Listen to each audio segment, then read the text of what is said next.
Hello दोस्तों, मैं हूँ आपकी दोस्त सबा। और आज मैं आपके साथ एक कहानी शेयर करना चाहती हूँ। बहुत ही इंस्पायरिंग कहानी है और इससे आपको ज़रूर सीखने को मिलेगा, इसलिए मैं चाहती हूँ कि आप इसे ज़रूर सुनें। ये कहानी है एक इंडियन एक्टर की। नाम मैं अभी आपको नहीं बताऊँगी, नाम कहानी के अंत में बताऊँगी। पहले कहानी सुनाती हूँ। इनका एक्टर बनने का कोई इरादा नहीं था। ये ग्रेजुएशन कर रहे थे और जब ये ग्रेजुएशन के सेकेंड ईयर में थे तो एक्सीडेंटली एक ड्रामा में इन्होंने पार्टिसिपेट करा। और उसी ड्रामा में डायलॉग डिलीवरी इन्होंने इतनी ज़बरदस्त थी कि जितनी भी ऑडियंस बैठी थी वो सब बहुत भावुक हो गई। यहाँ तक कि ऑडियंस का वो पार्ट भी जो उनकी लैंग्वेज नहीं समझ पा रहा था, but still they felt the emotion और वो बहुत भावुक हो गए। बहुत अच्छा रिस्पॉन्स था और इससे ये जो हमारे अपकमिंग एक्टर थे, इनको ये रियलाइज़ हुआ कि इनके अंदर कुछ पोटेंशियल है, एक्टिंग का पोटेंशियल। तो इन्होंने अपने फादर को कॉल करी और उनसे कहा कि मुझे लगता है कि मेरे अंदर एक्टिंग का पोटेंशियल है and I want to be an actor. तो इनके फादर ने इनकी बात को सुना, समझा और उन्होंने इनसे कहा ठीक है, if you want to be an actor it's okay, you can pursue the acting career, but first of all you need to complete your graduation. तो इन्होंने अपनी ग्रेजुएशन कंप्लीट करी और उसके बाद ये मुंबई मूव कर गए।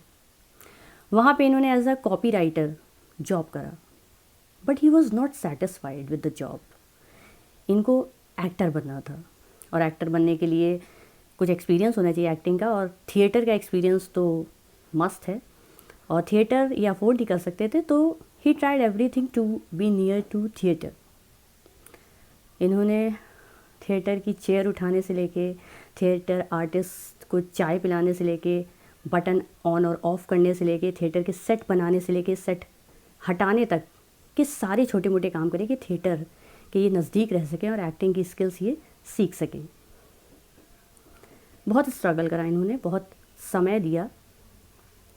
और एक दिन यश राज की नई फिल्म के ऑडिशन के लिए आर्टिस्ट की डिमांड थी, नए चेहरे की डिमांड थी, तो इन्होंने उसका ऑडिशन भी दिया और लकीली अपने पोटेंशियल से ही वॉज सेलेक्टेड। फ्राइडे को बॉक्स ऑफिस पे मूवी रिलीज़ हुई और मंडे को नो वन से ये एक बॉलीवुड सेलिब्रिटी बन चुके थे। उसके बाद इन्होंने बहुत सारी हिट मूवीज़ दी और आज ये बॉलीवुड के one of the best actor हैं और फोर्ब्स मैगज़ीन में ये one of the world's most influential personality में आ रहे हैं। मैं बात कर रही हूँ रणवीर सिंह की। जी हाँ, रणवीर सिंह, जिसका कोई बॉलीवुड बैकग्राउंड नहीं था, जो मूवी इंडस्ट्री के लिए बिल्कुल नया था। उसने आज बॉलीवुड में अपनी ऐसी पहचान बनाई है कि he is one of the great actor, he is one of the best actor of the industry. दोस्तों, रणवीर सिंह की कहानी से हमको ये सीखने को मिलता है कि रणवीर सिंह ने खुद कहा कि इस स्ट्रगल के दौरान कई मर्तबा ऐसा हुआ कि उसको ये लगने लगा कि मैं सक्सीड नहीं कर सकता, मैं एक न्यू कमर हूँ, एक आउटसाइडर हूँ। और ही वॉज ट्राइंग, लेकिन उसको उसका कुछ फ्रूट नहीं मिल रहा था। वक्त बहुत बीतता जा रहा था और उसके हाथ कुछ नहीं लग रहा था। लेकिन फिर भी जब जब उसका दिल डूबने लगा, जब जब उसको ये डिप्रेसिंग थॉट आने लगे कि ही शुड क्विट, तब तब उसने अपने आप को बस ये कह के समझाया कि कुछ देर और, कुछ दिन और। मतलब उसने हार नहीं मानी, ही केप्ट ऑन ट्राइंग।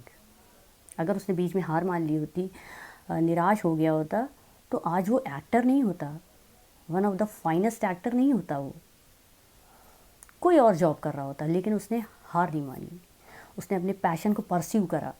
तो ये कहानी हमको ये शिक्षा देती है कि we must pursue a passion with full dedication. हमें हार नहीं माननी चाहिए, क्योंकि जब हम अपने पैशन को परस्यू करते हैं तो बहुत सारी मुश्किलात आती हैं, बहुत वक्त लगता है। कई मरतबा इतना वक्त लगता है कि हमको ये लगने लगता है कि हमको कभी ये चीज़ हासिल नहीं हो सकती, लेकिन हमको उन थॉट्स को दबा देना है, हमको अपने पैशन को परस्यू करते रहना है, हमको कोशिश करते रहना है, हमको हार नहीं माननी है। क्योंकि अगर हम हार नहीं मानेंगे तो हम ज़रूर अपने ख्वाब पूरे कर सकते हैं। तो अपने ख्वाब, अपने ख्वाहिशात को ज़िंदा रखें, कोशिश करें, और तब तक कोशिश करें जब तक आप उसको हासिल ना कर लें, बीच में हार कतई ना मानें।